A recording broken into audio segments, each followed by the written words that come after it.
안녕하세요. 저는 서울에 사는 30대 중반 여자입니다. 전 요즘 매일 이곳에 들려 사연들을 듣는 재미로 하루를 마무리하고 있어요. 곧 초등학생이 되는 개고생이 아들과 둘이 살아서 정신없이 하루가 지나가는데요. 사연을 들으며 웃고 우는 순간이 요즘 제 하루에서 유일한 힐링의 시간이 되고 있어 항상 고마운 마음이랍니다. 그래서 용기를 내어 저의 이야기도 한번 해보려고 이렇게 사연을 보냈어요. 저도 정말 만만치 않은 시모와 남편을 겪고 학을 떼고 이혼을 했거든요. 제 기막힌 사연도 한번 들어봐 주세요. 그럼 시작해 볼게요. 저와 남편은 같은 회사에서 만났죠. 저보다 나이도 6살이나 많은 대리였는데 은근히 저에게 대쉬하기 시작해서 좀 불편하긴 했어요. 남편 성격이 꽤나 남자답고 잘 베푸는 스타일이라 주변에 따르는 후배들도 많고 회사 안에서도 좀 분위기 메이커더라고요. 저와는 완전 상반되는 성격이라 점점 끌리기 시작했는지 어느새 남편의 리드로 사귀는 사이가 되었죠. 우리 슬슬 결혼하는 게 어때? 둘러봐도 나만한 남자 없잖아. 우리 어머니한테 인사드리러 가자. 내가 말했지? 난 어릴 때부터 어머니랑 둘이서 살아서 무조건 우리 어머니가 며느리 될 사람 먼저 보고 싶다고 하시네. 프로포즈도 제대로 안 하고 무슨 어머니를 뵈러 가자는 거야. 난 아직 결혼할 마음 없어. 요즘 30에 결혼하는 건 너무 이르잖아. 야, 모르는 소리 하지 마. 네 나이에 괜찮은 여자는 다 벌써 결혼하고 없어. 무슨 골드미스 같은 소리 따위 너도 믿고 있는 거야? 말이 골드미스지. 말 맞다나 못생기고 나이 먹어서 남자들이 쳐다보지도 않는 한심한 여자들이야. 잔말 말고 오빠 믿고 따라와. 나중에 늙어서 혼자 돼서 후회하지 말고. 그때 당시에 저딴 소리를 했을 때 명치를 팍 때려버렸어야 되는데 말이죠. 어찌나 말로 사람을 잘 휘어잡는지 저 때는 그렇게 생각할 수도 있겠다는 생각을 했던 것 같아요. 저는 그렇게 남편에게 휘말려서 시모를 만나러 갔어요. 주말에 시모와 남편이 사는 집에 처음 갔는데 좀 실망스러웠어요. 영구 임대 아파트였는데 페인트 칠도 다 벗겨지고 친정집에 비해선 좀 차이가 나더라고요. 친정아버지가 공기업에서 꾸준히 일하셨고 은퇴하신 지 얼마 되지 않아서 저는 어릴 때부터 부족하지 않게 산 편이었거든요. 지금 사는 아파트도 아버지가 일찍 구매를 잘하셔서 가격이 계속 오르고 있는 입지에 있는 곳이고요. 사실 이런 변두리에 있는 임대아파트 단지는 처음 와봐서 당황스러웠답니다. 저 들어와. 여기가 우리 집이야. 좀 작지만 월세도 싸고 우리 어머니 돌아가실 때까지 나가지도 않아도 되고 얼마나 좋은데. 아, 오빠는 여기 언제부터 산 거야? 오래됐어? 오빠가 부티나게 보여도 사실 어릴 때부터 고생 많이 했어. 아무래도 어머니가 고생해서 나를 혼자 키우시다 보니까 반지하 단칸방에서도 오래 살았어. 이 아파트는 내가 회사 입사하고 나서 들어왔는데 너무 좋지? 높아가지고 햇빛도 잘 들어오고 곰팡이도 없고. 와, 나 진짜 성공했다. 누가 들으면 한강뷰 아파트에 이사 온 줄 알겠어요. 좀 어이가 없긴 했지만 다 살아온 환경이 다르니까 반지하에서 살다가 아파트로 오면 그런 생각이 들 수도 있겠다 싶었죠. 지금 생각하니 참 온달공주 납셨네요. 네가 영은이니? 그래, 종수한테 말 많이 들었다. 자, 앉아라. 집이 좋아서 놀랬니? 집이 아주 아담하지만 괜찮지? 구조도 괜찮고 겨울에도 얼마나 따뜻한지 모른다. 이참에 너네 신혼집을 여기 옆동에 오면 참 좋겠는데 아무래도 기준이 높아서 들어오긴 쉽지가 않겠지? 아, 아무래도 그렇죠. 오빠한테 듣기론 기초수급자시라고. 제 주변엔 기초수급자이신 분은 없어서 그게 기준이 높은 건지는 몰랐네요. 너 지금 내가 기초수급자라고 무시하니? 이거 되는 게 얼마나 힘든지 알아? 얘가 세상 돌아가는 걸 모르네. 뭐 너네는 얼마나 잘 사는데? 뭐 강남에 아파트라도 있어? 네, 저희 집 반포에 있는 아파트인데요. 뭐? 진짜야? 아니 그런 중요한 얘기를 지금 하는 거야? 알고 보니 우리 영은이 1등 신부감이었네? 역시 내가 사람 보는 눈이 정확하다니까. 거기가 어딘데? 강남이야? 월세 사는 건 아니고? 생긴 건 그렇게 부티나게는 안 생겼는데 오히려 우리 아들이 부잣집 아들 같지. 어찌됐든 이렇게 인사까지 왔으니 결혼해라. 상견례도 얼른 잡고. 남편한테 대충 친정에 대한 얘기는 했지만 강남 산다는 얘기는 안 했었는데요. 시무가 열받게 말을 하니까 얼떨결에 바보처럼 제 입으로 말을 해버렸죠. 그 얘기를 듣고 남편 눈빛이 번뜩이면서 얼굴에 화색이 돌더라고요. 그러고는 더욱 강하게 결혼을 밀어붙였고 결국 상견례까지 치르게 되었어요. 부모님은 너무 차이나는 집안이라서 걱정을 하셨는데요. 남편이 친정으로 몇 번을 찾아와서 아버지랑 술을 먹으면서 어찌나 청사진을 그려대고 자신만만하게 말을 잘했는지 아버지도 결국 허락해 주시더라고요. 어릴 때부터 고생하면서 자랐으니 생활력은 강하겠지. 남자다운 것도 마음에 들고 네가 좋다니까 결혼은 허락해 주마. 그쪽 집안에서 뭐 얼마나 보태줄 수 있겠니? 일단 박서방한테는 말하지 말고 내가 전세금 대줄 테니까 아파트 한번 찾아봐. 저를 위해서 평생 모으신 돈을 아낌없이 내주시는 부모님께 얼마나 감사하고도 죄송했는지 몰라요. 그렇게 회사 근처에 20평대 아파트 전세를 구해서 신혼집을 마련할 수 있었죠. 시모가 처음 신혼집에 왔던 날이 기억나는데요. 진짜 지네 집이 제일 좋다고 생각을 했던 건지 들어오자마자 놀라서 입을 떡 벌리더라고요. 세상에 우리 아들이 진짜 성공했네. 이렇게 넓고 좋은 집에서 살다니. 어머머, 이 냉장고에서 지금 정수기 나오는 거야? 장하다 장해. 엄마, 이제 우리도 어깨 쫙 펴고 살 날만 있는 거야. 이참에 엄마도 여기 와서 같이 사는 게 어때? 어차피 여기 방도 2개잖아. 어머, 그럴까? 아들 덕에 나도 한번 서울에 살아볼까? 오빠, 그런 걸 갑자기 그렇게 말하면 어떡해. 어머니도 그건 아니라고 생각하시죠? 전 당분간 신혼생활은 즐기고 싶어요.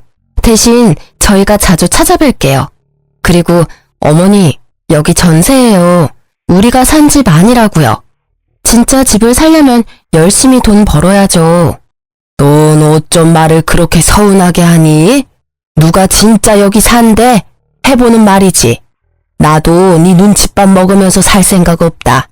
애가 어쩜 저렇게 매정해? 남편이 저를 원망의 눈초리로 쳐다보는 걸 느꼈지만 저는 주방으로 들어가 버렸어요. 어찌나 자기 엄마를 끔찍하게 생각하는지 왜 결혼을 했나 싶더라고요. 시모의 집과 신혼집은 차로 40분 거리에 있었는데요. 결혼한 후로 매주 집에 오라고 전화를 엄청나게 해대는 거예요. 제가 안 받으면 남편한테 해서 기어코 주말에 집에 오게 만들더라고요. 회사에서 시달리다가 주말에야 좀 늦잠 좀 자고 쉬고 싶은데 3주 연속 시댁에 가니까 진짜 너무 화가 나더라고요. 더 싫은 건 시모가 차려주는 밥상이었어요. 차려주는 것도 아니었죠. 제가 차리는 거죠. 시모집 냉장고를 열어보면 아주 반찬통이 빼곡하게 채워져 있어요. 온갖 밑반찬들이 있는데 그게 사실 동사무소에서 갖다 주는 거였는데요. 문제는 언제 받은 건지도 모르는 것들이 꽉 채워져 있다는 거였죠. 밥통에 밥만 하고 반찬들 좀 싹 꺼내서 먹고 싶은 거 덜어서 먹어라. 아주 한식 뷔페가 따로 없지. 나 같은 시어머니가 어딨니? 다들 그냥 며느리한테 밥하라고 시키기만 하지. 나처럼 다 준비해 놓는 시애미가 어딨어. 우리 엄마가 최고지. 그거 있어? 소세지 볶음. 난 그거 해다 주는 게 제일 좋더라. 내가 항상 다 먹었잖아. 아유, 그럼. 그거 오면 우리 아들 먹으라고 먹지도 않고 잘 보관해두지. 얘, 반찬 좀 싹 정리하고 너 먹고 싶은 거 있으면 다 싸가라. 어머니, 이거랑 이거는 다 상했어요. 버리는 게 절반이라고요. 다 먹지도 못하시면서 왜 이렇게 많이 받으시고 냉장고에 쌓아두세요? 저희 오면 밖에 나가서 맛있는 거 먹어요. 저도 주말엔 맛있는 거 먹고 싶어요. 너 반찬 하나 만드는 게 얼마나 돈이 드는지 알아? 이렇게 받아먹는 게 얼마나 대단한 건데 얘가 그걸 모르네. 요즘 반찬 가게에서 다들 사 먹더만. 난 공짜로 다 이렇게 받아먹는데 얼마나 좋니? 너희들 생각해서 다 싸주려고 받아두는 거지. 잔말 말고 싹 싸가. 넌 싫어해도 우리 아들은 잘 먹으니까. 그래, 다 가져가자. 내가 다 먹을 거야. 그럼 되잖아. 엄마가 우리를 위해서 힘들게 모으신 건데 뭘 그렇게 야박하게 굴어. 더 웃긴 건 밤에 집에 갈 때가 되면 시모가 저한테 스윽 하고 다가와요. 무슨 맡겨놓은 돈 수금하러 오는 사람처럼 말이죠.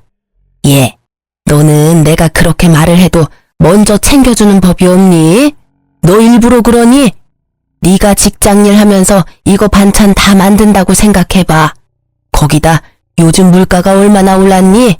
그 시간에다 돈에다 만드는 정성까지 합하면 그거 무시 못한다. 그런 반찬들 가져가면서 반찬값 챙겨주는 건 당연한 거 아니니? 매번 남편놈 몰래 저한테 몰래 다가와서 반찬값이란 명목으로 돈을 삥 뜯더라고요. 아니 그런데 반찬값으로 도대체 얼마를 줘야 맞겠어요? 그리고 10만 원 준다고 쳐도 막상 현금이 없을 수도 있잖아요. 어머니, 제가 지금 현금이 없어요. 전 그렇게 두리뭉술하게 말씀하시면 진짜 모르겠는데 도대체 얼마를 원하세요? 그걸 어떻게 내 입으로 말하니? 네가 내 정성을 생각해서 알아서 보내는 거지. 아유, 얘는 왜 이렇게 정 떨어지는 소리를 하나 몰라. 이 실랑이를 무려 5년 넘게 했다면 믿어지시나요? 신혼 때부터 시작된 이 반찬 전쟁은 제가 이혼할 때까지 계속되었어요. 시댁에서 반찬들을 가져오면 다음날에 돈을 계좌로 입금해줘야 했죠. 하루라도 미루면 바로 전화 오거든요. 처음엔 10만 원도 줬다가 20만 원도 줬다가 거기다 남편이 매달 용돈 50만 원씩 꼬박꼬박 줬거든요.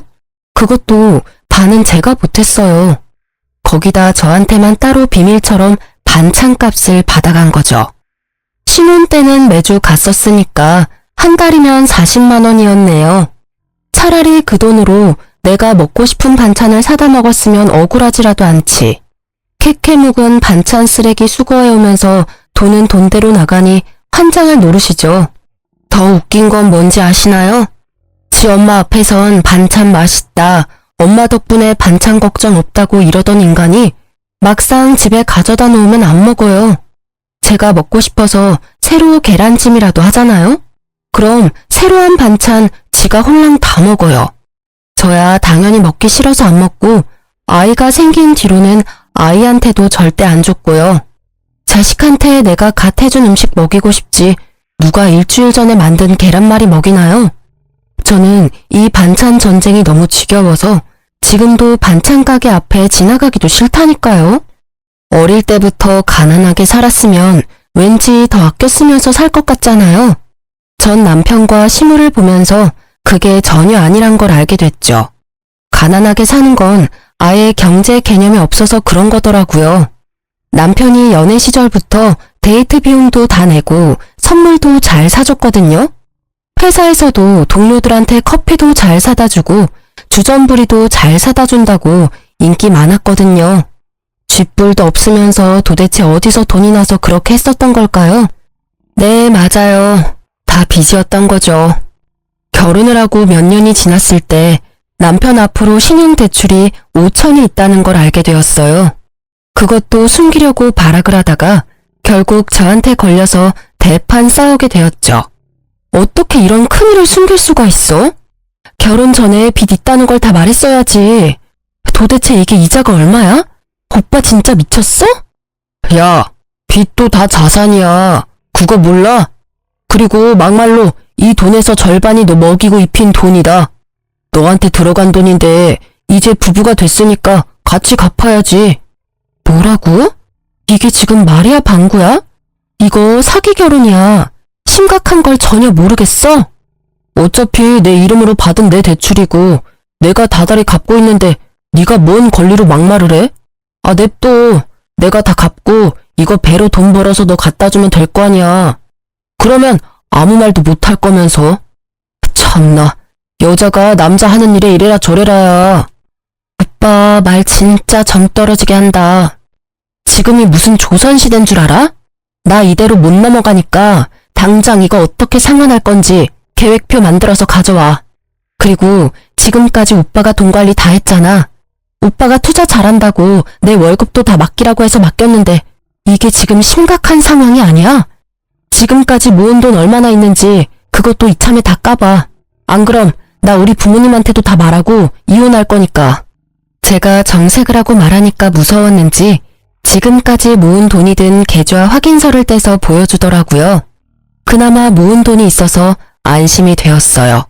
대출이 있어서 5년 동안 모은 돈이 하나도 없으면 어떻게 할지 너무나도 걱정을 많이 했었거든요. 자, 봤지? 돈 관리는 걱정 말고 내 대출은 내가 총각 시절에 만든 거니까 넌 진짜 신경 쓸 거 없어. 내가 내 월급에서 떼서 잘 갚을 테니까 이제 화 좀 풀어봐. 이번엔 이렇게 넘어가지만 앞으로 지켜볼 거야. 우리 아들도 있는데 남부럽지 않게 키우려면 돈 모아야지. 집도 사야 되고. 아, 그럼. 오빠 못 믿어? 걱정 마. 내가 네 노후까지 다 책임질 테니까. 남편이 워낙 말빨로 사람을 홀리는 걸 잘하다 보니 그래도 남편이고 우리 아이의 아빠인데 한 번 더 믿어보자는 생각을 했던 것 같아요. 저는 미래를 생각하면 더욱 암담해서 허리띠를 더 졸라가며 마시고 싶은 커피도 못 마시고 살고 있었는데요. 남편은 예전과 다름없는 모습을 보여줬어요. 여전히 주변 사람들한테 잘 쏘고 언제 그렇게 쇼핑을 하는지 자기 옷이며 가방도 척척 사입었죠. 지금 생각해보면 그러면서도 지 아들 장난감 하나도 사들고 오지 않았었네요. 시모도 경제 개념을 말아먹은 건 매한 가지였는데요. 사실 남편놈이 시모가 하는 짓을 그대로 배운 거라고 봐야겠죠. 기초 수급자라면서 얼마나 옷을 화려하게 입고 다니는지 매주 새로운 가방을 들고 다닐 정도였어요. 근데 그게 좋은 가방, 좋은 옷 그런 것도 아니에요. 맨날 시장에서 파는 큐빅 잔뜩 박힌 티셔츠 10,000원짜리, 20,000원짜리를 매일 사는 거예요. 싸다고 저거 사고 이거 사면 하루에 10만 원은 뚝딱인 거죠. 차라리 10만 원짜리 괜찮은 거 하나 사면 그렇게 한심해 보이진 않을 텐데 말이죠. 더 웃긴 건 머리도 이틀에 한 번은 단골 미용실 가서 드라이만 한대요. 저도 미용실 가는 돈이 아까워서 몇 달에 한 번 가는데 일주일에 3번은 드라이만 하고 2만 원씩 내고 온다는 말 듣고 진짜 헉 했습니다. 오랜만에 시댁에 가보면 망고 같은 과일도 막 널려 있어요. 어머니, 집에 망고가 많네요? 사신 거예요? 그럼 사지 누가 주니? 혼자 사는데 과일 그거 챙겨 먹어봤자 얼마나 된다고. 요즘 뭐시게냐? 샤인 머스크? 뭐 그런 포도가 그렇게 맛있다던데 그건 어디에 파니? 요즘 유행하는 거나 비싼 건 어찌나 그렇게 잘하는지 저도 못 먹어본 걸 시모는 잘도 먹고 다니더라고요. 같이 마트에 가면 아주 시겁할 때가 많았는데요. 자기가 먹고 싶은 거면 가격은 보지도 않고 그냥 카트에 막 쓸어 담아요. 요즘 물가가 얼마나 비싼데 저는 아기 먹일 유기농 채소 하나 사려고 해도 손이 벌벌 떨리는데 말이에요. 시모랑 장 보면 돈은 당연히 제가 내잖아요. 한 번에 3, 40만 원씩 나오는데 진짜 너무 화가 나서 머리가 돌겠더라고요. 더욱 소름 끼치는 건 남편이랑 마트 가면 시모랑 행동이 똑같아요. 지가 먹고 싶은 거나 쓸데없는 걸 카트에 막 던져 담아요. 이거는 너무 비싸. 이걸 왜 사? 아, 먹고 싶으니까 사지. 먹는 거 가지고 서럽게 이러지 좀 마. 이런 거 먹고 살려고 기를 쓰고 돈 버는 거 아니야. 아니, 내가 내 돈 벌어서 과자 하나 못 사 먹냐? 굳이 안 사도 되는 거니까 그렇지. 무슨 과자 하나에 10,000원이냐고. 이러면 또 금방 30만 원 훌쩍이야. 이번 달 카드값 오바라고. 야, 내가 내 돈 벌어서 10,000원짜리 한 장 못 쓰고 사냐? 아, 그냥 사. 맨날 사는 것도 아니잖아. 아, 궁상 좀 떨지 마. 정 떨어져. 매달 받는 정해진 월급이 있는데 도대체 왜 이렇게 돈을 펑펑 써대는지 점점 본능적으로 불안한 마음이 들기 시작했는데요. 거기다 더욱 저의 분노를 일으킨 결정적인 사건이 일어나게 되었어요. 저도 바보가 아닌지라 남편의 대출 사건 이후에는 제 월급은 제가 관리하고 남편에게 한 푼도 보내지 않았거든요. 그리고 남편의 카드 내역서도 매달 몰래 확인을 해보곤 했는데 엄청난 걸 발견하게 된 거예요. 백화점 명품 매장에서 500만 원 되는 돈을 24개월로 긁었더라고요. 지 월급보다 많은 돈으로 도대체 뭘 산 건지 이건 무조건 여자라는 생각이 스치더군요. 남편이 들어오자마자 잡기 시작했죠. 당신 도대체 500만 원짜리를 뭘 산 거야? 명품백이라도 샀어? 왜 꿀먹은 벙어리야? 진짜 가방 산 거야? 당신 여자 생겼어? 바람 피는 거냐고. 아니야. 나를 뭘로 보고? 내 인생에 여자는 오로지 2명이야. 너랑 우리 엄마. 바로 그게 중요한 거야. 엄마 생신이라 큰 마음 먹고 하나 사드렸어. 뭐라고? 그럼 어머니가 요즘 들고 다니던 그 가방이 진짜 명품이었단 말이야? 세상에, 당연히 시장통에서 가짜라도 산 줄 알고 신경도 안 썼는데 나한테 한마디 상의도 없이 어떻게 500이나 하는 가방을 살 수가 있어? 막말로 난 100만 원 하는 가방도 하나 안 사줬으면서. 넌 앞으로 살 날이 창창하고 우리 엄마는 살 날도 얼마 안 남으셨잖아. 그동안 효도해야지. 엄마 개모임의 친구들이 다 명품백 들고 온대. 자식들이 사줬다고 자랑자랑을 해서 엄마가 서럽다고 내 앞에서 우시는데 어떡해 그럼. 아니 그리고 내가 번 돈으로 우리 엄마 가방 하나 사줬다는데 내가 왜 너한테 이렇게 변명을 하고 있어야 돼? 내가 잘못한 것도 없는데. 잘못한 게 없다고? 그게 네가 번다고 다 네 돈이야? 생활비도 내고 저축도 해야 되는데 먼저 상의를 했어야 할 거 아니야. 너야말로 시어머니 선물 살 때 보태지는 못할 망정 그딴 소리나 하고. 네가 이렇게 나올 줄 알았으니까 내가 너한테 말을 안 한 거야. 말했으면 당장 쌍심 지키고 반대했을 게 뻔한데. 그리고 너 내 카드 내역서 훔쳐보냐? 내가 500 주고 산 건 어떻게 알았어? 너 아주 무서운 애구나. 남편을 이렇게 못 믿어서 되겠어? 당연히 못 믿지. 이렇게 또 뒤통수를 쳤는데. 앞으로 당신 통장 다 내가 관리할 거야. 당장 공인인증서 비밀번호 내놔. 생활비도 여지껏 다 내가 번 돈으로 냈더라. 나한테 통장 다 넘기던지 이혼하던지 선택해. 이번엔 절대 구렁이 담 넘어가듯이 못 넘어갈 줄 알아. 절대 안 돼. 목에 칼이 들어와도 절대 못 넘기니까 어디 한번 해봐. 남편 놈은 있는 성질을 다 내더니 잽싸게 도망가 버리듯이 집을 나가더군요. 어쩐지 시모가 자꾸 그 가방을 들고 제 앞을 왔다 갔다 거리더라고요. 얼마나 자랑해 하고 싶었을까요? 제가 알면 어떤 사달이 날 줄 알고 있으니 차마 자랑은 못하겠고 보여주곤 싶으니 그렇게 알짱알짱 됐던 거죠. 솔직히 시모가 명품을 들고 있다고 해도 그게 진짜로 보였겠어요? 입고 있는 옷들이 다 시장 바닥에서 산 건데 당연히 가짜 하나 구해서 샀나 보다 싶었죠. 저는 이렇게 살다간 다 같이 그 집 꼴은 못 면할 거라는 확신이 강하게 들었어요. 얼른 제 아들과 이곳을 탈출해야겠다는 생각만 들었죠. 그래서 차근차근 이혼을 준비하기 시작했답니다. 남편이 지금까지 돈 관리를 했으니 추중에 얼마를 쥐고 있는지 정확히 파악하는 게 가장 급선무였어요. 어떻게 공인인증서를 가져오나 고민을 했던 것이 무색하게 옷장에서 양복 주머니 싹 뒤져보니 바로 공인인증서가 든 USB를 찾을 수 있었죠. 뭐 요즘에는 공인인증서를 거의 안 쓰는 추세지만 그때 당시만 해도 부부 사이에 공인인증서 공유하는 게 엄청난 문제였었거든요. 요즘은 부부끼리 통장도 다 공유하고 공인인증서도 같이 쓴대. 우리도 같이 관리하면 어때? 나도 내 월급 오빠 다 주는데 어디에 투자하고 있는지는 매달 보여줘야지. 아 시끄러워. 오빠 못 믿어? 잘 되고 있는 투자는 누구한테 보여주는 거 아니야. 바로 부정 타는 거야. 나처럼 듬직한 남편이 알아서 착착 불려준다는데 지금 나 의심해? 넌 이상한 친구들 말 믿는 게 문제야. 저는 남편이 죽어도 안 알려주려고 하고 물어만 봐도 짜증내고 피해서 공유할 생각도 못했었는데 제 자신이 얼마나 바보 같았는지 몰라요. 진작 개싸움을 해서라도 알아냈었다면 처음부터 남편 놈한테 휘둘리지 말고 내가 돈 관리를 했다면 제 피 같은 돈이 다 사라지진 않았겠죠. 네, 맞아요. 예전에 남편이 5천 정도 모아둔 잔고 내역서를 보여줘서 안심을 하고 있었던 제 자신을 흠씬 패주고 싶더군요. 남편 통장엔 아무것도 없었어요. 오히려 마이너스 통장에 그새 더 불어난 대출금만 있더라고요. 그래서 돈을 그렇게 물 쓰듯이 쓰고 다녔던 거죠.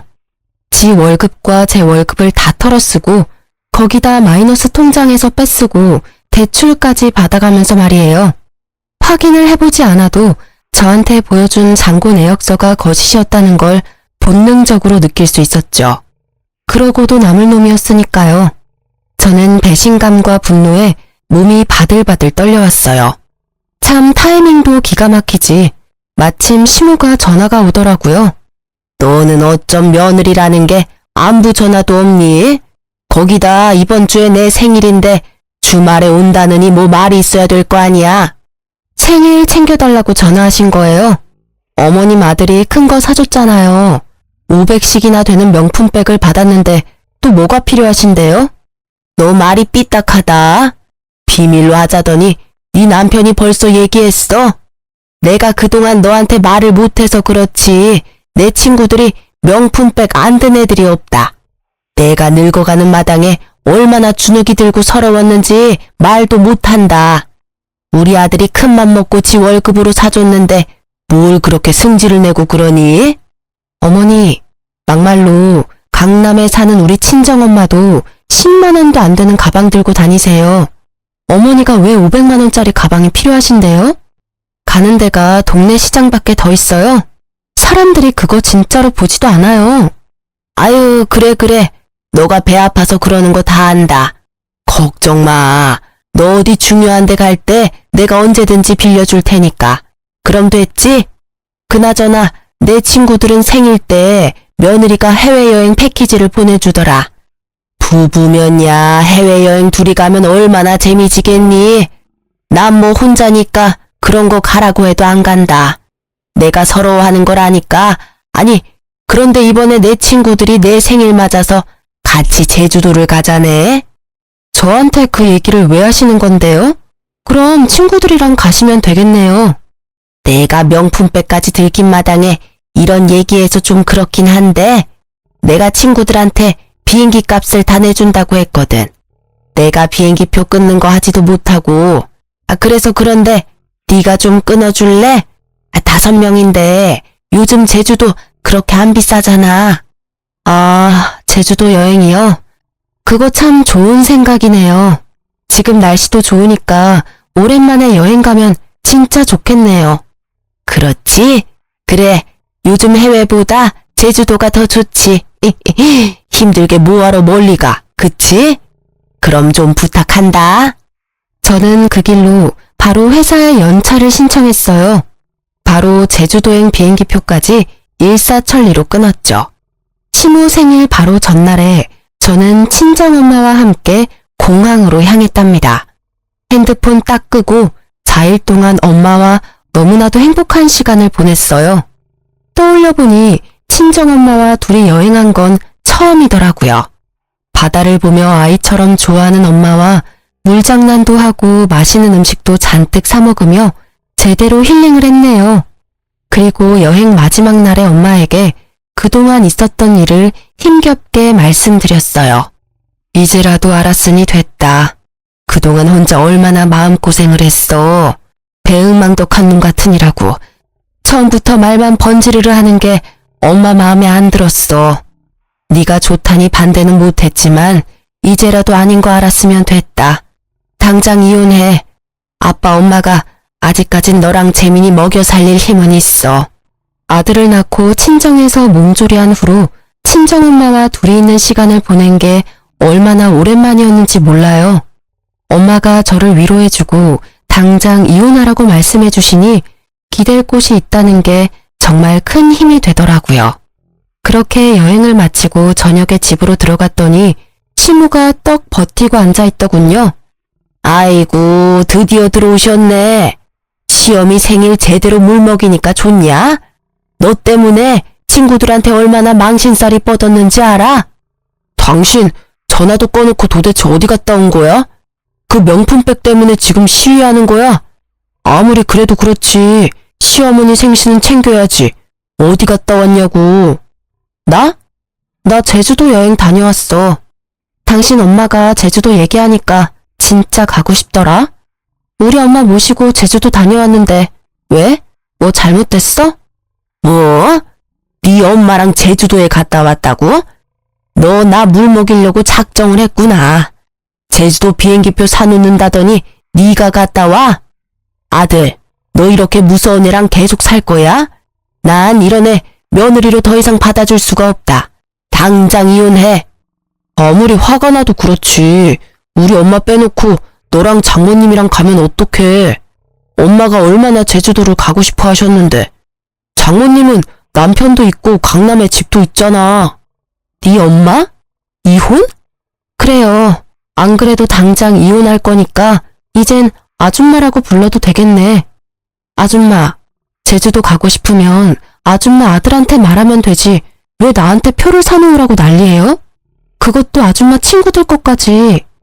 아, 빈대 붙는 것도 정도껏 해야지 진짜. 뭐? 아줌마? 빈대? 야, 너 우리 엄마한테 무슨 말버릇이야. 잘못했다고 싹싹 빌어도 모자랄 판에. 너도 네 돈으로 네 엄마 명품백 사준 게 뭔 잘못이냐면서. 내가 내 돈으로 우리 엄마랑 여행 좀 간 게 그게 그렇게 잘못이니? 넌 되고 왜 난 안 되는데. 이게 진짜 보자 하니까 우리 아들한테 대드는 거 보게. 갑자기 시모가 저한테 확 달려들더니 제 목덜미를 잡고 흔들려고 하더라고요. 어이가 없어서 시모를 팍 밀쳐버리니까 시모가 눈이 확 뒤집어지더니 제 머리채를 휘어잡는 게 아니겠어요. 제가 악소리를 내며 시모 얼굴을 손가락으로 마구 밀며 저항했는데 소나기 힘이 어찌나 센지 머리가죽 벗겨지는 줄 알았네요. 남편놈은 고소하다는 눈빛으로 이죽거리고 있는데 진짜 주먹으로 입을 마구 쳐버리고 싶더라고요. 그때였어요. 엄마와 여행 내내 아들을 맡겼던 친정아버지가 어머니와 아이와 같이 집으로 들어오셨어요. 그 손 당장 놓지 못해. 이 할망구가 노망이 났나. 친정아버지가 천둥처럼 크게 소리를 지르시며 시모를 세게 밀쳐버렸어요. 시모가 바닥으로 내동댕이 쳐졌죠. 친정엄마는 못 볼 꼴을 보일까 얼른 아이를 데리고 방으로 들어가 주셨어요. 우리 딸 등에 빨대 꼽고 산 벌레 같은 인간들이 이젠 내 귀한 딸한테 손찌검까지 해? 너희들은 내가 절대 그냥 안 넘어가. 이 변호사한테 폭행죄까지 같이 물으라고 할 거야. 내 재산 다 걸어서라도 무조건 감옥에 쳐넣을 거니까 각오해. 아니, 장인어른, 말씀이 너무 심하십니다. 처음부터 보지도 않으시고 무슨 폭행죄며 감옥이며 말씀 참 심하게 하시네요. 얘가 먼저 우리 어머니를 밀쳤다고요. 그래, 경찰이 누구 말을 믿을진 증거를 보면 알겠지. 저 화병 잘 봐봐. 반짝거리는 거 안 보여? 내가 꽤 오래전부터 카메라를 설치해놨거든. 그래서 꽤 중요한 증거들을 많이 잡았어. 네가 사채업자들한테 시간 좀 달라고 굽신거리면서 통장에 돈 한 푼 없다고 술술 잘 말하던데? 제 말을 듣더니 허풍 심하고 자신만만하던 남편놈의 표정은 온데간데 없고 얼굴이 하얗게 질려서 입을 떡 벌리고 서 있더라고요. 내가 언제까지 등신처럼 너한테 빨대 꼽혀서 살아줄 줄 알았니? 넌 결혼 생활 내내 내 돈 다 털어먹고 통장 잔고도 조작해서 보여줬지? 너 그게 얼마나 무서운 짓을 한 건지 알아? 그거 사문서 위조야. 내 이름으로 사채까지 쓰려고 했던 것도 내가 다 알아버렸는데 어쩌지? 내일 네 회사로 이혼 소장 플러스 알파로 계속 밀어닥칠 테니까 각오해도. 아, 오늘 니네 엄마가 한 건 더 했네. 폭행죄. 아니 여보, 무슨 농담을 그렇게 무시무시하게 해. 문서 위조라니. 난 우리 가정의 평화를 위해서 돈 없는 거 알면 당신 놀랄까봐 당신을 위해서 그런 거야. 내가 잘못했어 여보.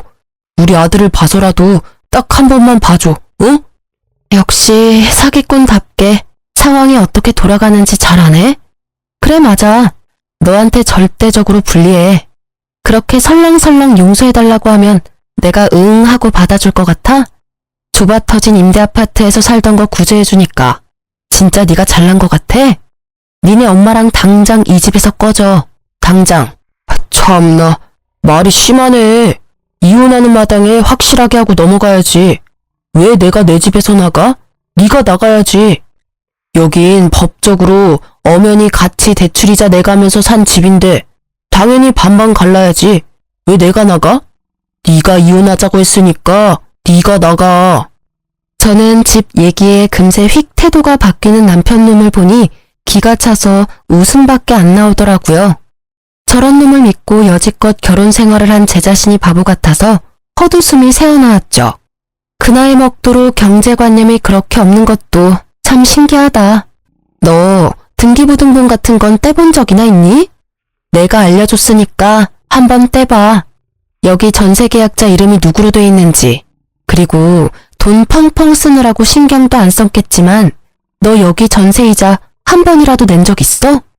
뭐? 이자는 네가 내던 거 아니었어?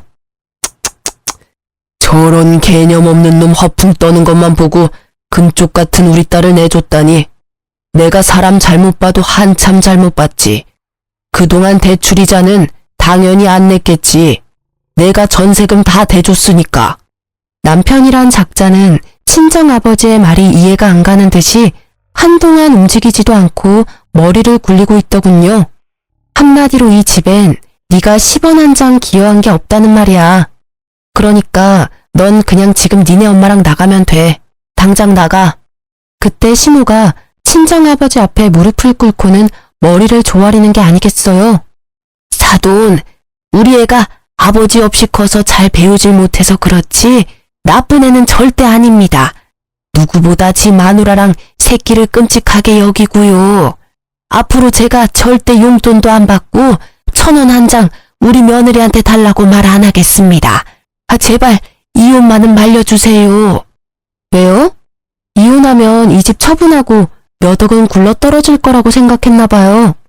그러게 분수에 맞게 살았으면 남들 사는 반이라도 살았죠. 다시 아들이랑 그 잘난 10평짜리 임대아파트로 돌아가서 행복하게 사세요. 되바라진 저는 이만 빠져줄 테니까. 친정아버지가 엎드린 시모를 질질 끌어 복도 밖까지 밀어버렸어요. 남편놈은 혼이 나갔는지 제가 밀어대니까 스스로 밖으로 걸어나가더라고요. 저는 남편과 시모를 내쫓고 일사천리로 일을 진행했죠. 사실 집주인이 친정아버지의 친구분이셔서 금세 새로운 세입자를 구하고 전세금도 다 돌려받고 그 집을 처분했고요. 남편과 이혼 소송도 시작했죠. 사채까지 끌어다 쓴 전 남편은 변호사 구할 돈도 없어 보이더라고요. 당연히 제가 승소했고 친권과 양육권도 가져올 수 있었어요. 게다가 남편놈이 저의 돈을 모두 탕진한 것을 인정받아서 그 금액만큼 위자료까지 인정받았답니다. 그러면 뭐하나요? 땡전 한 푼 없는 알거지인걸요. 매달 50만 원으로 책정된 양육비도 제대로 줄까 말까 했답니다. 전 그깟 돈보다는 다시는 시모와 전 남편 얼굴을 보지 않고 살 수 있다는 그 자체로 그간의 아픔을 보상받을 수 있을 것 같았어요. 오히려 매달 그 돈 받으려고 그 인간한테 연락하는 것보단 그 인간 상종 안 하고 제가 그 돈 벌고 말죠. 그렇게 몇 개월이 지나고 저는 아들과 둘이 살 조그마한 아파트를 장만하고 하루하루 바쁘게 일하면서 잘 살고 있었어요. 남편놈과 시모가 제 인생에서 사라지니 돈이 얼마나 잘 모이는지, 그동안 그 인간들이 얼마나 돈을 물쓰듯 써댔는지 실감이 나더라고요. 양육비며 위자료며 한 푼 받은 것도 없지만 목소리도 듣기 싫어서 생각하지도 않으려고 했었죠. 그러던 어느 날 유치원 선생님이 전화가 오셨더라고요. 재민이 어머님, 오늘 재민이 아버지란 분이 재민이 데리고 가신다고 오셔서 확인해 보려고 전화드렸어요. 네? 선생님, 제가 지금 갈 테니까 절대 재민이 보내시면 안 돼요? 저는 1시간 일찍 퇴근해서 불이 나게 유치원으로 달려갔어요. 유치원 문 앞에서 초라한 행색의 전 남편이 문틈 사이로 안을 보고 있더라고요. 지금 뭐 하는 거야? 당장 안 떨어져? 여긴 왜 온 거야? 애 양육비도 안 보낸 주제에 무슨 염치로? 여보, 제발 한 번만 나 좀 살려줘. 나 지금 너무 힘들어. 우리가 부부로 산 인연이 있는데 당신밖에 날 구해줄 사람이 없어.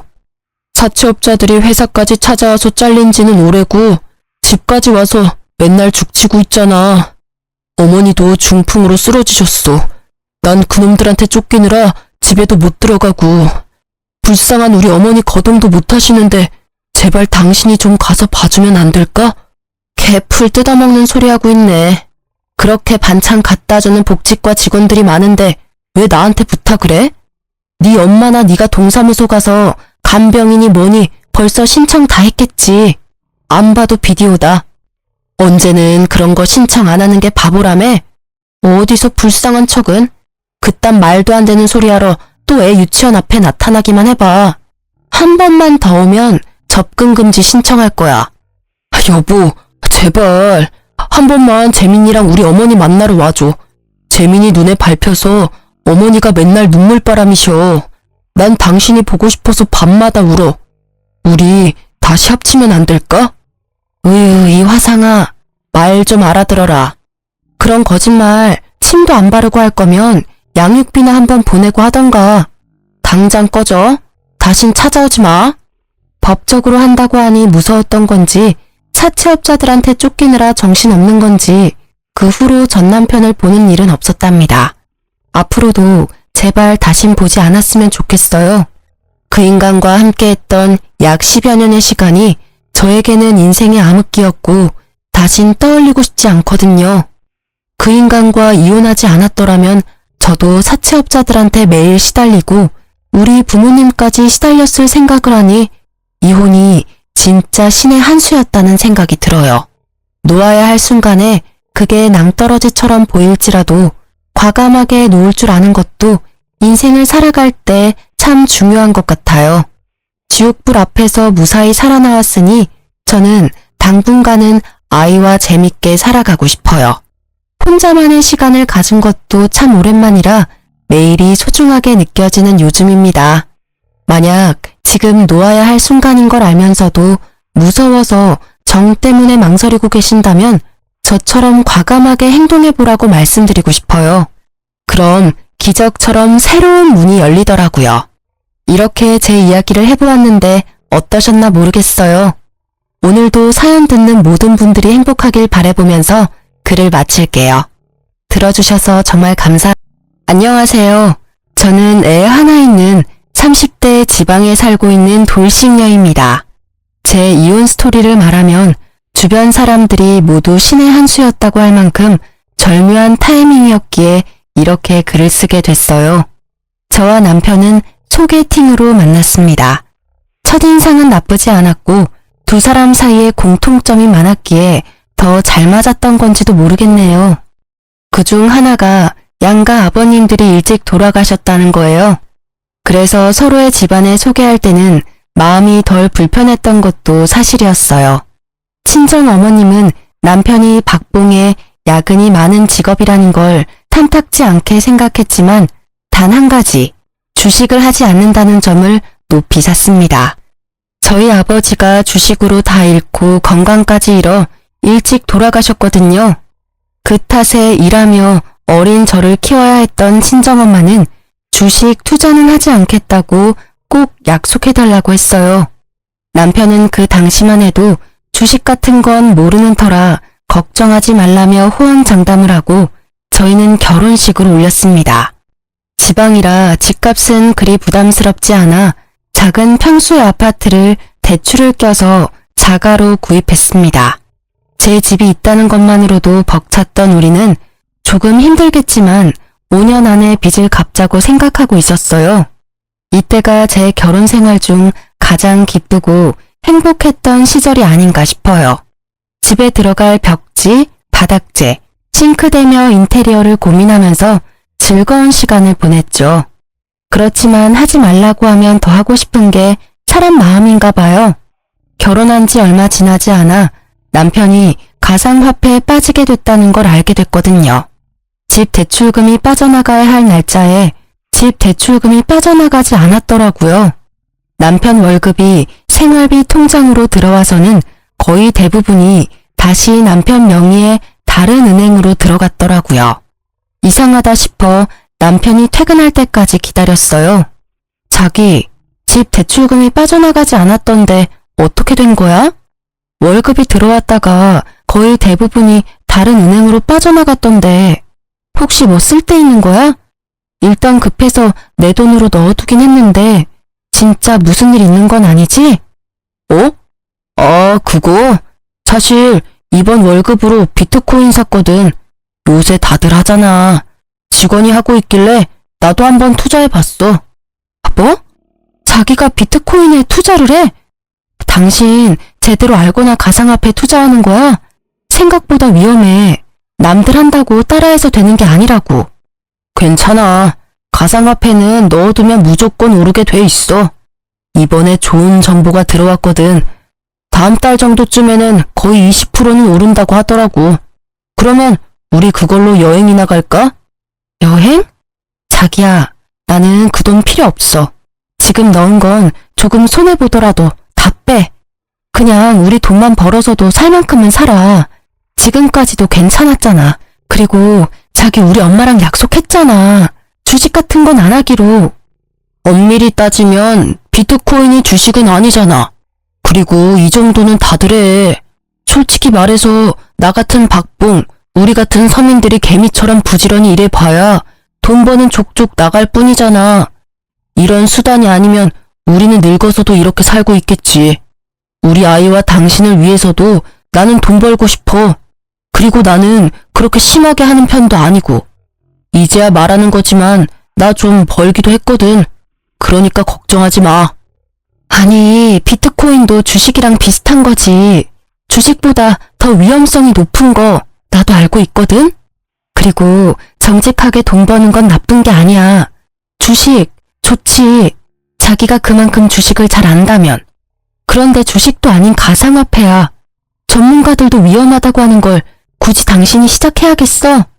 그리고 중요한 건 주식이냐 비트코인이냐 그게 아니야. 나는 주식이 싫어. 우리 엄마도 싫어하고. 결혼할 때 자기는 약속까지 했고. 제 행동이 과민한 반응이라고 생각했는지 남편의 표정이 나빠지더라고요. 하지만 저는 저대로 필사적이었어요. 물론 용돈벌이는 할 수 있을 거라고 생각해요. 남편이 100만 원, 200만 원 정도였다면 저도 그냥 눈 감아줬을지도 모르지만 이미 한 달의 월급 전체를 거기에 들이붓는다는 건 그 맛을 보고 중독이 시작됐다는 거와 같았거든요. 그렇지만 제 마음을 그 사람은 몰라주더라고요. 자기야, 이러면 우리만 뒤떨어져. 다들 영끌에서 비트코인 하는데 우리만 안 하면 우리만 손해보는 거야. 나처럼 월급 얼마 못 버는 사람도 충분히 대박칠 가능성 있다니까. 정신 차려. 그게 그렇게 쉬운 일이야? 그리고 내가 싫다잖아. 나는 그렇게 돈 버는 거 싫어. 솔직한 말로 10,000원짜리 한 장도 주식에 쓰고 싶지는 않아. 그냥 일한 만큼 돈 벌면 우리도 괜찮게 살 수 있어.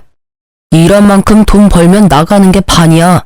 그리고 우리 애도 태어났는데 애를 위해서라도 더 돈을 벌어야지.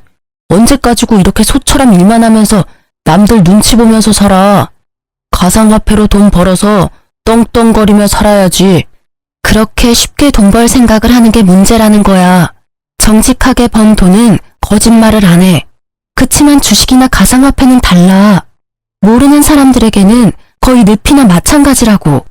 그리고 자기는 몰라. 돈이 사람을 어떻게 집어삼키는지.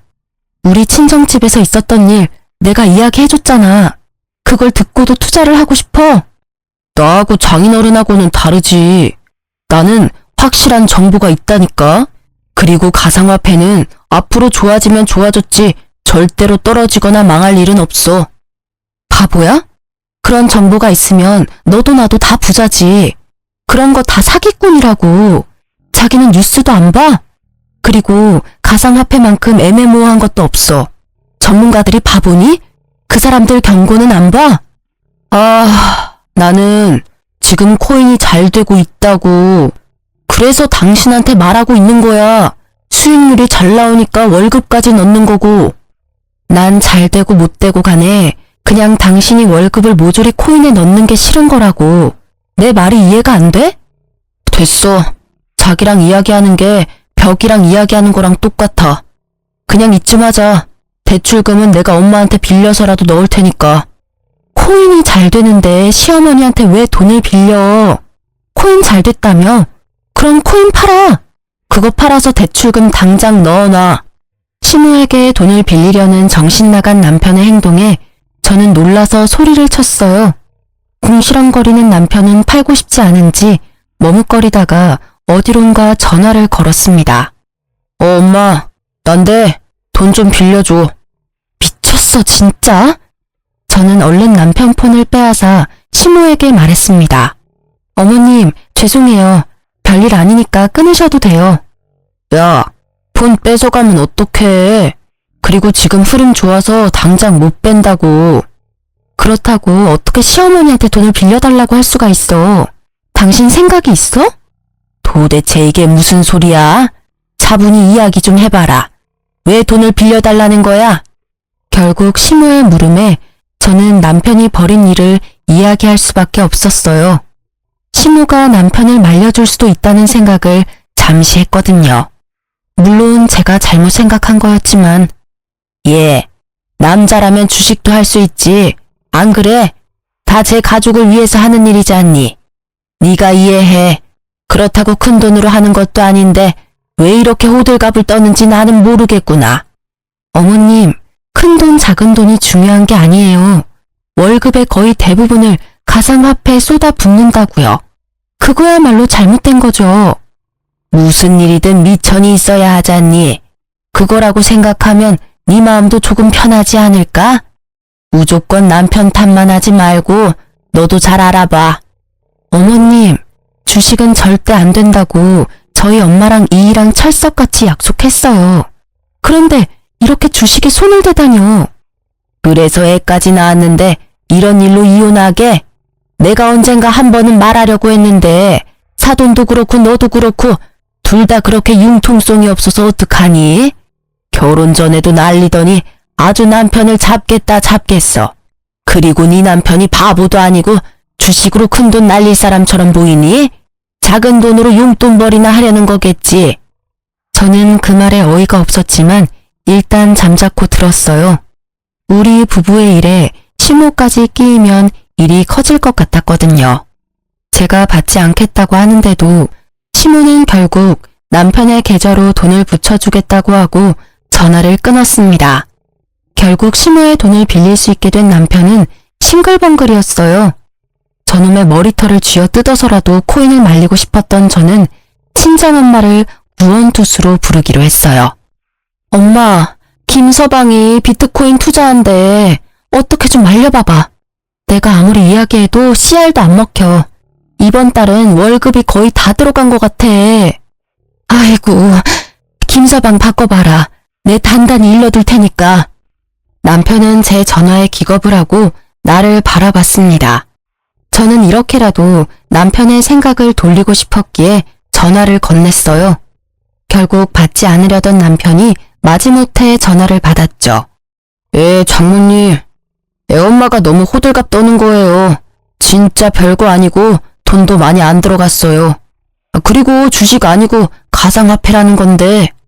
구구절절 핑계를 대려는 남편의 말을 친정엄마가 가로막았어요. 김서방, 주식은 절대로 시작하면 안 돼. 다른 사람들은 몰라도 내 사위인 자네만은 절대로 하면 안 되는 거야. 자네가 내 딸을 사랑한다면 더더욱 하지 말아야지. 딸애가 주식으로 아빠를 잃고 얼마나 힘들어했는데 월급을 다 넣는 건 투자가 아니라 도박일세. 그러니 제발 그만하게. 그렇지만 지금 수익률도 엄청 잘 나오고 있고 잘 성공하면 저희도 한 방에 크게 벌 수 있는 그런. 그만. 자네 이런 모습이 무서운 거야. 한 방에 크게 벌어? 그렇다면 한 방에 크게 잃는 일도 있다는 걸 알아야지. 그래도 지금 알았으니 다행이지. 수익률이 좋다니 지금 당장 돈 넣은 거 다 빼게. 그리고 다시는 투자할 생각하지도 말고. 예, 장모님, 알겠습니다. 그래도 장모님에 대한 존중이 있었는지 그만두겠다 대답은 잘하더군요.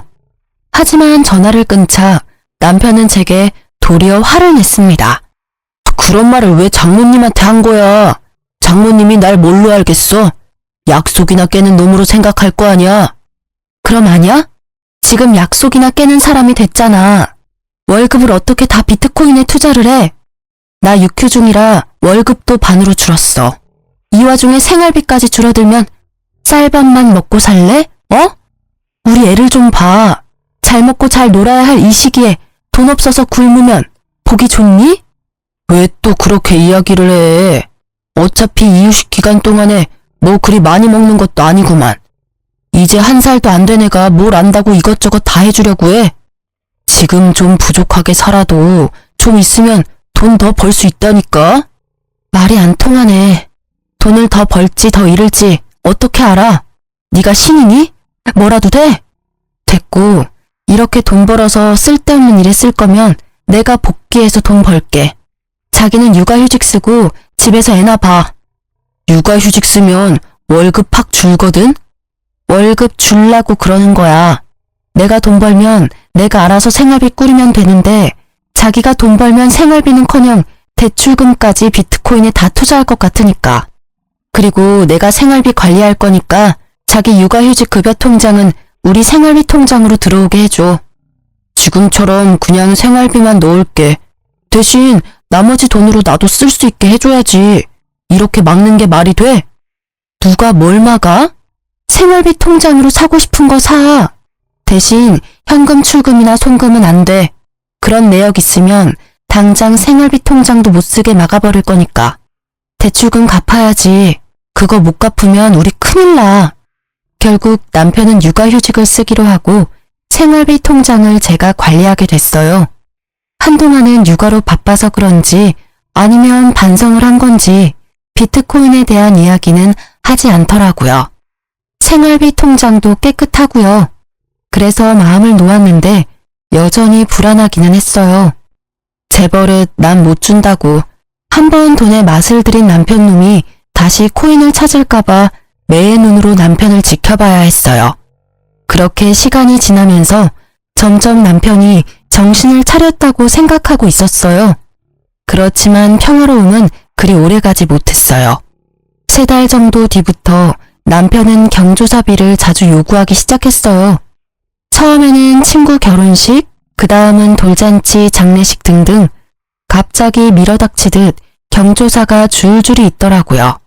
경조사비야 저희도 다 돌려받을 거라는 생각이 있었기에 아낌없이 내어주었는데 이게 여러 건이 되니까 약간 쎄한 기분이 들더라고요. 그러던 중 시모에게 전화가 왔어요.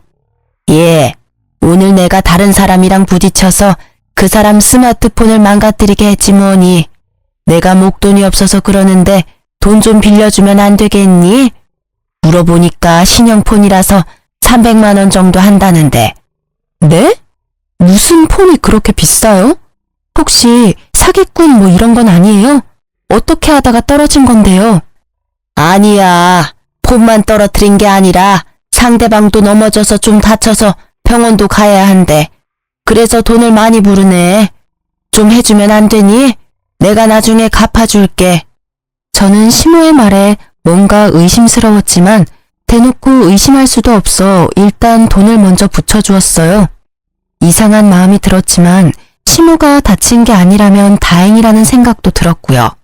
그리고 그날 저녁 남편이 애를 씻기러 들어가고 저는 식탁에 앉아서 밥을 먹으려는데 남편 폰이 울리더라고요. 대출금 상환 문자가 왔는데 발신인 번호가 제가 아는 은행 번호가 아니더라고요.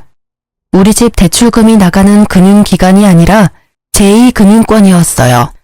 처음에는 이게 무슨 대출금인지 몰라서 했는데 곧 그 문자에 제 머릿속이 분노로 가득 찼어요. 몰래 받은 대출금. 그 대출금이 생활비 통장으로 들어오지 않았다는 건 저 몰래 대출을 받아서 가상화폐를 한 것이 틀림없어 보였거든요. 저는 분노로 머리가 터질 것 같은 기분으로 욕실 문을 두드리며 남편을 불러냈어요. 야, 당장 나와봐. 갑자기 또 왜 이래? 야라니. 집에서 애 보느라 고생하는 남편한테 야가 뭐야? 그리고 애가 놀라 당신 목소리에. 됐고, 이 문자 뭔데? 대출금 상환 문자. 이게 뭐야? 내가 모르는 제2금융권인데 이 돈 어디로 갔어? 생활비 통장에 안 들어왔는데 이거 뭐 하는데 빌린 돈인데? 뭐? 이거 그게. 남편은 눈에 띄게 당황하더라고요. 그럴 수밖에 없겠죠. 서툴게도 제가 그 문자를 볼 수 있다는 생각조차 못한 것처럼 보였으니까요. 돈 어디다가 썼어? 바른 대로 말해라. 거짓말하면 나 진짜 당신 금융기록 다 뒤져서라도 찾아낼 거야. 그때는 이렇게 안 넘어갈 테니까. 설마 또 코인은 아니지? 추궁하는 제 말에 남편의 눈이 제 얼굴을 피하더군요. 딱 보니 감이 왔어요.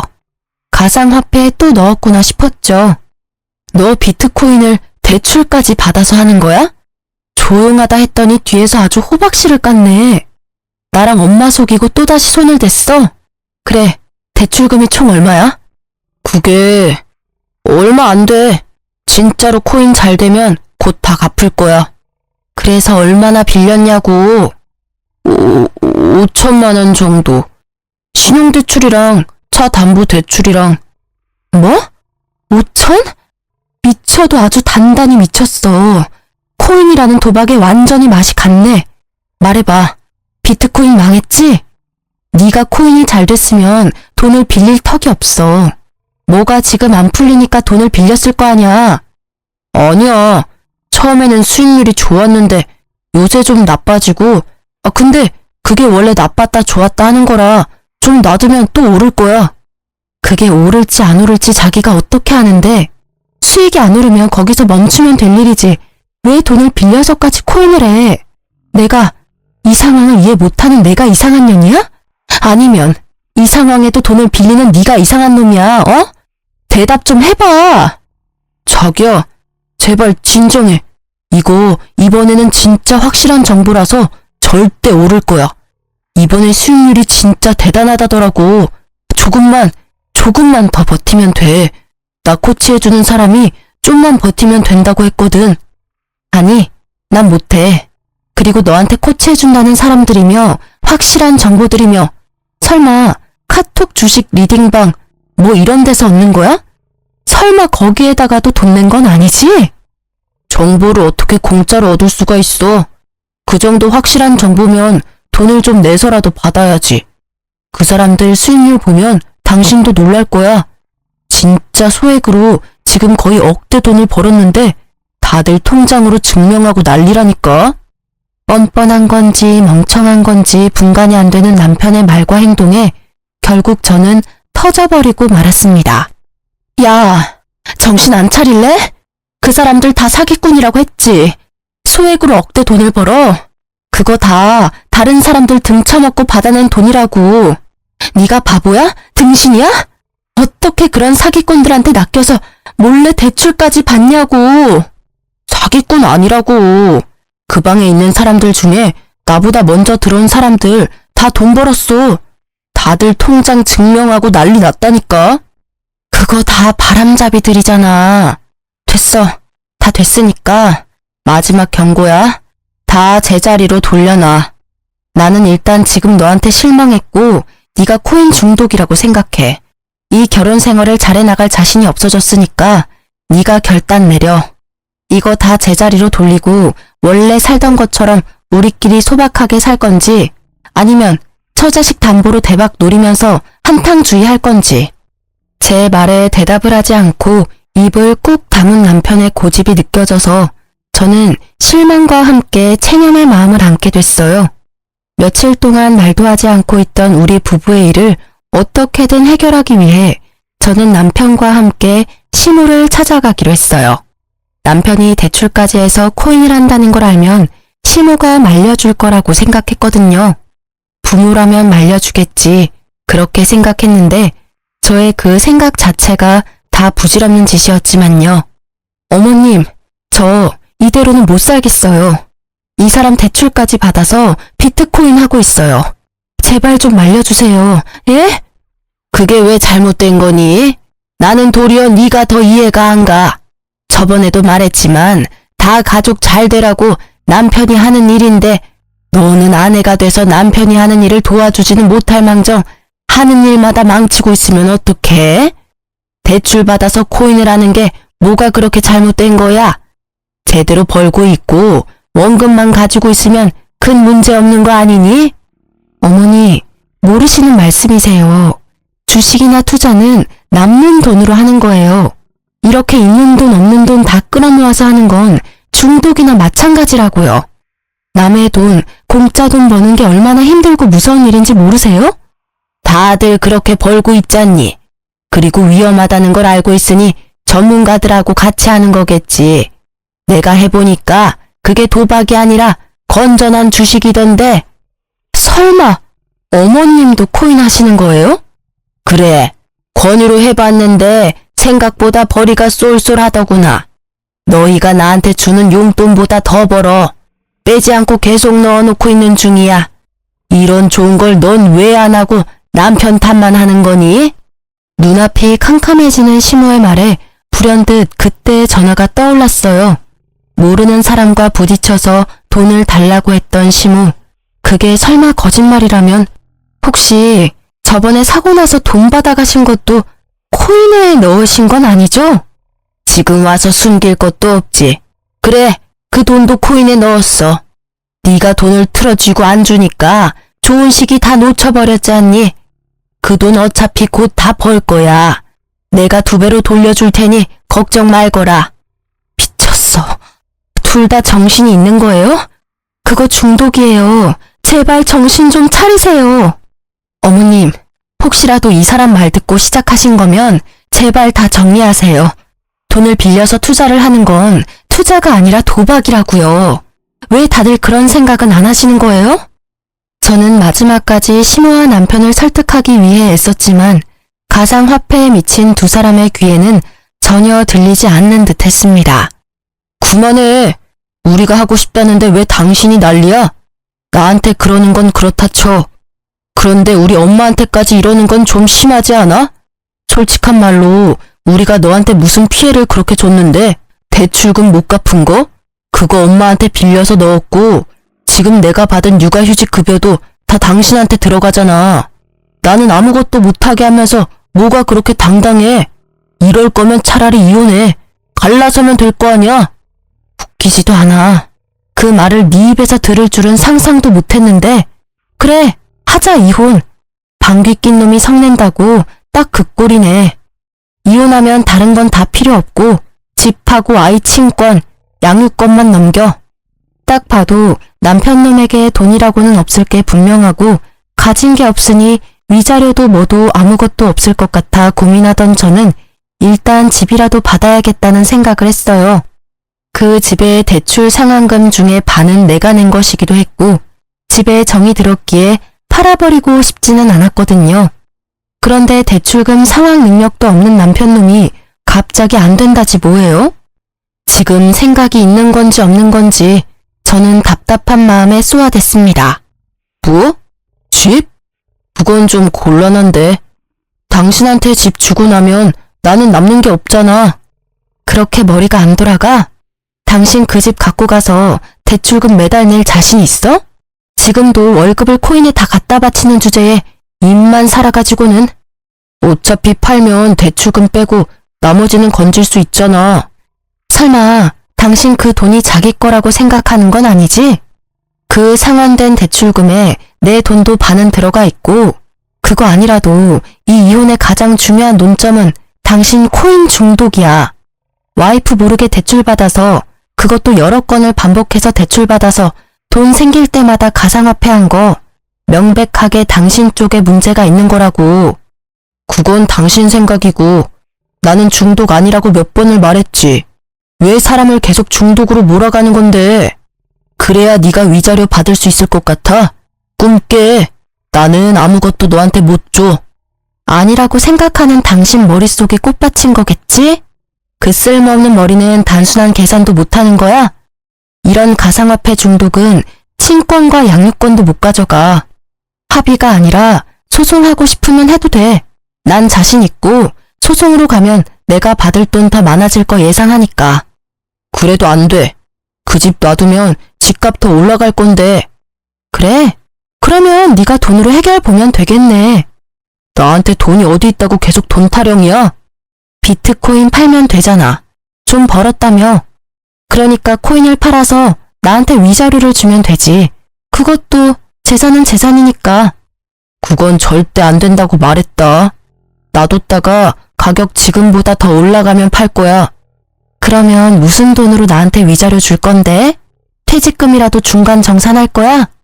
퇴직금 이야기에 신호가 갑자기 우리 이야기에 끼어들었습니다. 예, 집은 언제 팔릴지 몰라. 그리고 집값은 어떻게 될지도 모르고. 팔아봐야 은행 대출 다시 돌려주고 나면 얼마 안 될 건데 그냥 집 줘버리고 합의 이혼해. 그게 속 편하겠다. 아이 친권과 양육권에 대해서는 입도 뻥끗 안 하는 두 사람의 모습이 너무도 가증스러워 치가 떨릴 지경이었어요. 어떻게 지 새끼 지 손주 생각은 하나도 안 하고 그저 돈. 이미 이때는 있던 정도 다 떨어졌어요. 그리고 퇴직금에 눈을 빛내는 두 사람을 보아하니 그거 빼서 코인 투자할 것 같다는 생각이 들었습니다. 결국 합의 이혼하게 된 저는 이후 절차에 따라 집을 제 명의로 바꾸었어요. 대출금의 압박이 있었지만 그건 생각해둔 바가 있었기에 크게 신경 쓰지 않았죠. 그렇게 명의 변경한 당일 저는 남편 짐을 모조리 싸서 시모 집으로 보냈어요. 남편은 뭐가 그리 급하냐고 역정을 냈지만 저는 두 사람 꼴도 보기 싫었거든요. 있는 재산 없는 재산 다 긁어 모아서 코인에 투자하는 남편과 시모가 뭐가 좋다고 옆에 더 데리고 있고 싶겠어요. 남편부터 쫓아낸 저는 친정엄마를 저희 집으로 모셨어요. 친정엄마가 살던 작은 빌라를 팔고 그 돈으로 저희 집 대출금을 상환했죠. 그리고 매달 내던 제 대출금은 매달 친정엄마 용돈으로 드리기로 했어요. 한 달쯤 지났을까요? 남편이 집으로 찾아왔더라고요. 아이가 보고 싶다나 뭐라나.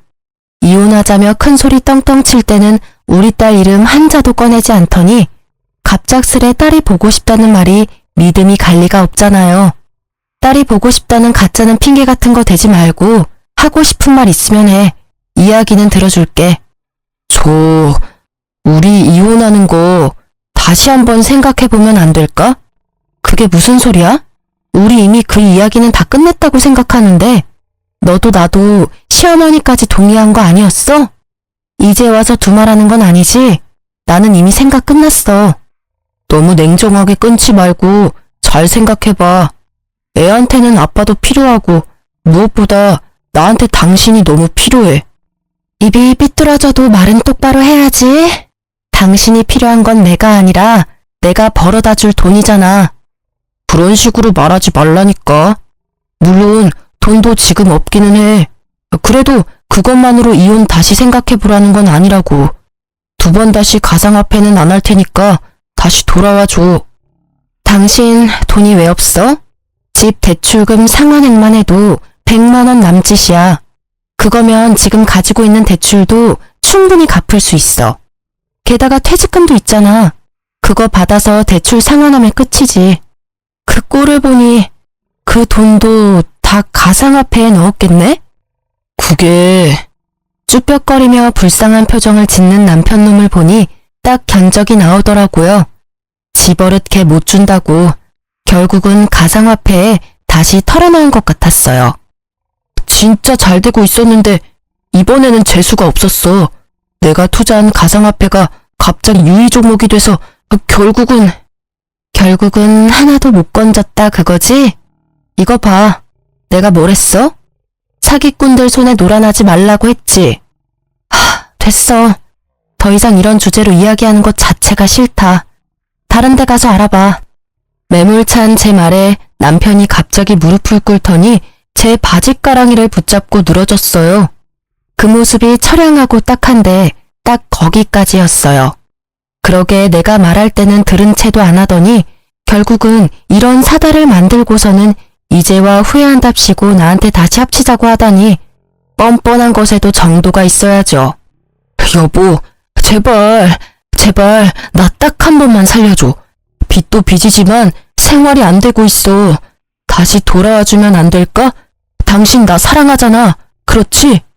미안한데 절대 안 돼. 나는 이미 당신하고 연 끊기로 결정했어. 당신 입장에서는 내가 냉정하게 보일지도 모르는데 나한테는 이게 최선이야. 왜 내가 당신 뒤치다꺼리를 해야 해? 당신이 싼 똥 치우려고 내가 왜 일을 해야 해? 나도 내 인생, 내 행복 찾아가며 살 거야. 지금 당신한테 뭐가 있어? 빚뿐이잖아. 제발, 나 진짜 이번에는 잘할 거라니까. 절대로 손 안 댈 거라고 맹세해. 그러니까 사람 하나 살리는 셈 치고. 난 솔직히 당신이 여기 와서 이 난리치는 거 이해가 안 가. 당신 지금 사는 집도 시어머니 거고 집안일도 어머니가 다 해주실 거 아냐. 너는 돈만 벌어서 지금 대출금 다 갚으면 되는 거고. 뭐가 문제야? 사실 엄마도 내가 들어갔던 리딩방에서 준 정보로 투자했거든. 그리고 엄마 집도 담보로 대출까지 빌렸더라고. 근데 이건 정말 내가 시킨 거 아니야. 엄마가 그 정보에 혹해서 대출을 받아서. 이거 봐. 주식 같은 거에 중독되면 도박 중독이랑 똑같다고. 내가 뭘 했어? 친절하게 그거 사기꾼이고 그런 대박 정보 같은 거 없다고 했을 때 알아서 거기서 기어 나왔어야지. 그저 한탕할 생각에 붙잡고 있으니 휴지 쪼가리 돼서 쪽박 찼잖아. 퇴직금은? 설마 당신 퇴직금도 거기 넣은 건 아니지? 퇴직금도 넣었어. 그치만 진짜로 다음번에는 안 그럴 자신 있어. 그때 상한가에 제대로 팔기만 했어도 이러고 있지는 않을 거라고. 너한테는 내가 입 밖으로 내는 말도 아까워. 다음번? 다음번에도 또 할 거면서 나한테는 다시는 손 안 댈 거라고? 에라이 나쁜 새끼야. 그래놓고 우리 아이 생각하라고?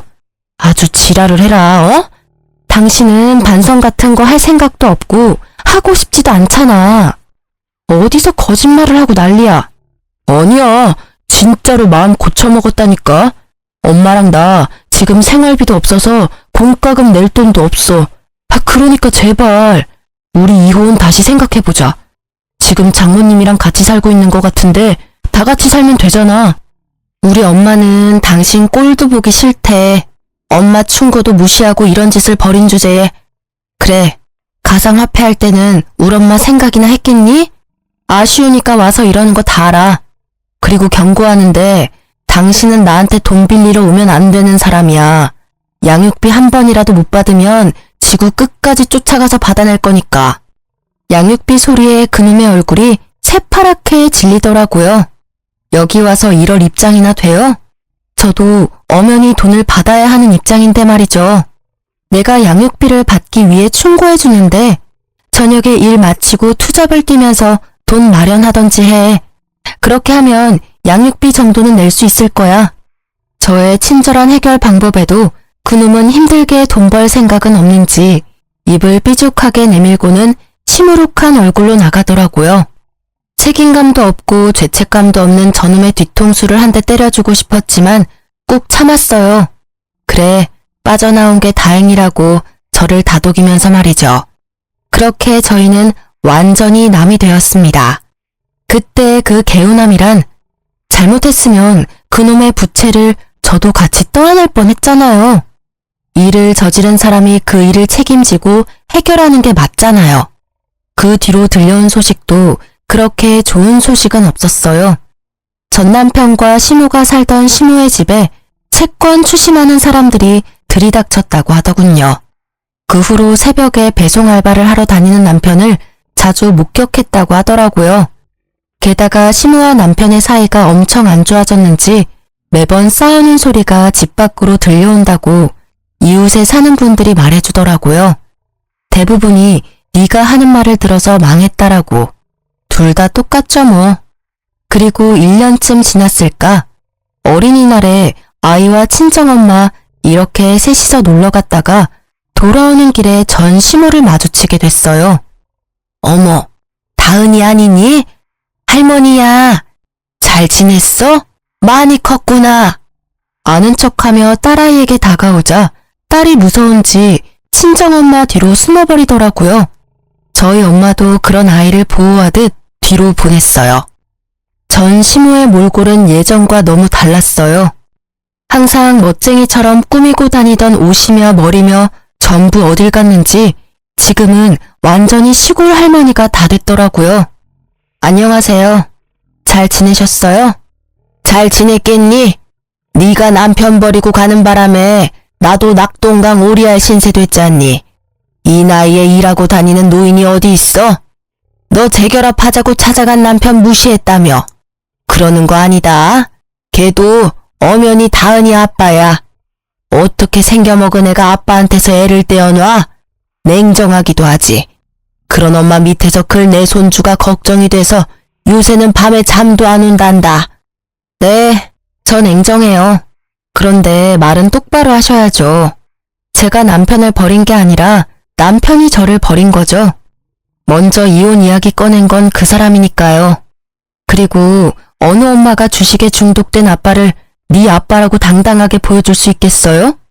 혹시라도 나중에 우리 다은이가 아빠처럼 주식에 빠지지 않는다는 보장은 없잖아요.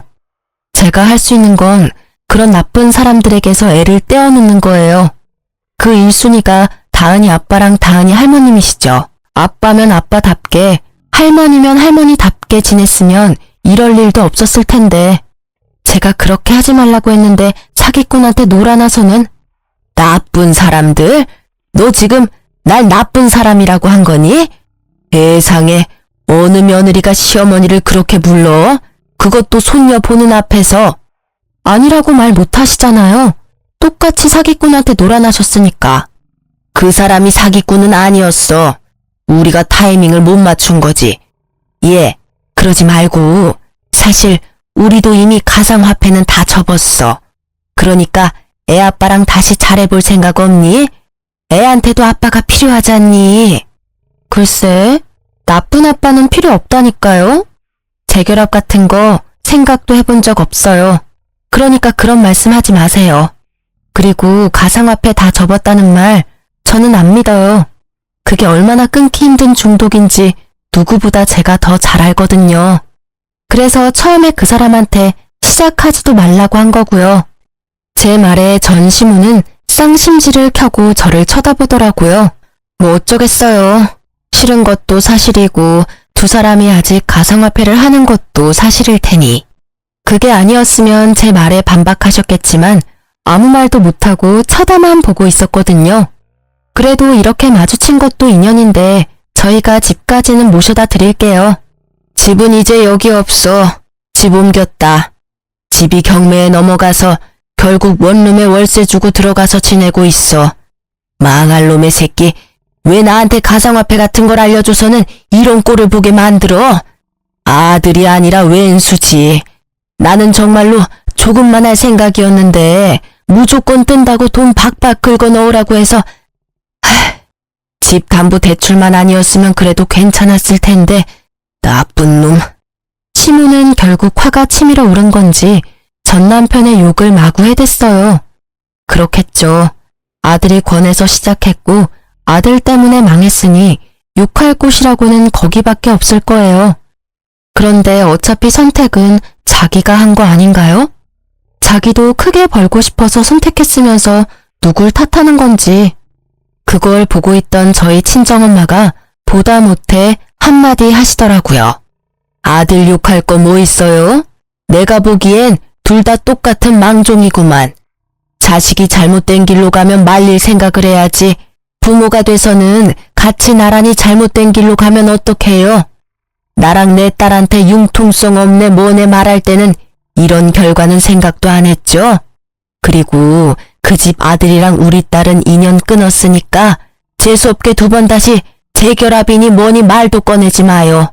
제 딸 신세 망치게 할 일 있어요? 내 눈에 흙이 들어가도 재결합이니 뭐니 절대 없어요. 그러니까 가던 길 가시오. 친정엄마의 말에 얼굴이 시뻘겋게 달아오른 전시무가 결국 도망치듯 자리를 떠나더라고요. 그 뒷모습이 참 딱하면서도 시원했어요. 우리 엄마랑 저 욕할 때는 진짜 한 대 치고 싶었는데 엄마가 이렇게 속 시원하게 말로 때려줘서 속이 좀 풀렸거든요. 나중에 알고 보니 엄마도 화가 나서 내뱉긴 했지만 속이 시원하다고 저한테 웃으면서 말하더라고요. 전 시모는 전 남편이 저한테 돈을 빌리러 왔다는 걸 알고 있었을까요? 알았다면 저한테 재결합이니 뭐니 그런 말 못했겠죠. 그리고 한편으로는 너무 무섭더라고요. 만약 제가 이혼을 하지 않았다면 그 꼴을 다 당하면서 후회하며 살았겠죠. 그 뒤로 전 남편과 전 시모를 본 적은 없었어요. 저는 이혼하면 제가 힘들게 살 수도 있을 거라고 생각했는데 이혼 전보다는 더 잘 살고 있어요. 친정 엄마한테 애기 맡기고 일하는 것도 이제는 더 편하고요. 덕분인지 승진도 하고 솔직히 지금 돈에 쪼들리지는 않아요. 그럼에도 내 아이를 위한 양육비는 꼬박꼬박 받아내고 있어요. 내 아이 앞길에 조금이라도 도움이 된다면 꼭 받아내는 게 맞는 일이죠. 전 남편이 보내는 양육비는 매달 들쭉날쭉이지만 일단 보내고 있다는 것만으로도 다행으로 생각해요. 그나마 완전 탕진은 아닌 모양이라고 생각하며 한시름 놓쳐. 제가 이혼 과정 중에 가장 잘한 일은 대출금을 떠안고 집을 받아온 거라고 생각해요. 처음에는 돈을 받아오지 않아서 큰일이라도 생기면 어쩌나 싶었는데 집값도 조금 올랐고 친정엄마 덕분에 대출금도 사라져서 실보단 득이 더 많거든요. 인생의 타이밍이라는 게 얼마나 중요한지 이번에 이혼을 하면서 깨달았어요. 전 시모와 전 남편의 망한 꼴을 보니 제가 그때 빨리 탈출한 것이 신의 한 수였다는 걸 알게 됐거든요. 만약 조금이라도 늦었다면 저까지 그 빚더미에서 벗어나지 못했을지도 몰라요.